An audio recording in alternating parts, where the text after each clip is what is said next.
All right, now the last pull we're going to talk about is kind of this crazy pull that you might see a lot with these brilliant potters, but they're also the kind of potters that would say jelly and peanut butter instead of peanut butter and jelly. All right, I'm not quite sure why you would do this pull, but if you learn this way and you're great at it, you go with it, you know? So what you'll notice is that you have a potter and he's got his hand or her hand set up like this, thumb down at the bat, index finger down at the bat, hand on the inside, and they're moving the clay up this way.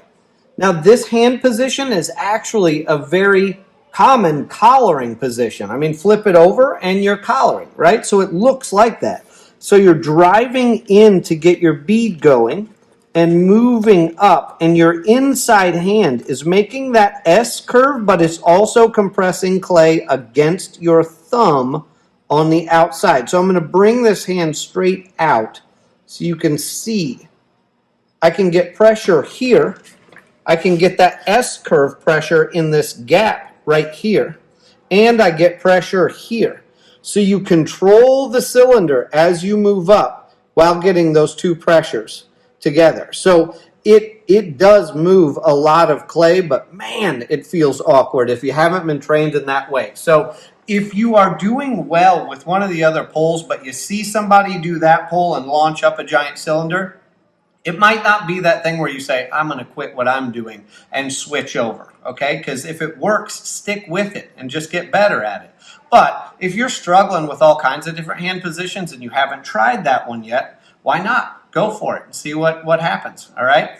I will cut this one in half real quick so that you can see what that looks like from the inside, and then it'll be practice time for you. So if we're looking right here, I've got my hand positioned here, okay? And I've got my inside hand right against the slot, okay?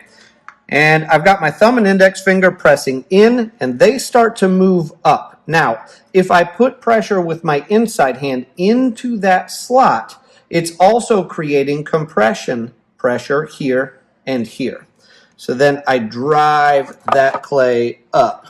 My bat is not helping, but there we go.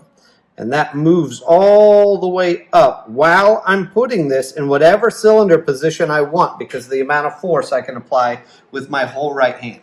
So those are all very acceptable ways to pull a cylinder, and you got to find what works best for your hands. So try them all out. Tell us what you think. All right, thanks for watching.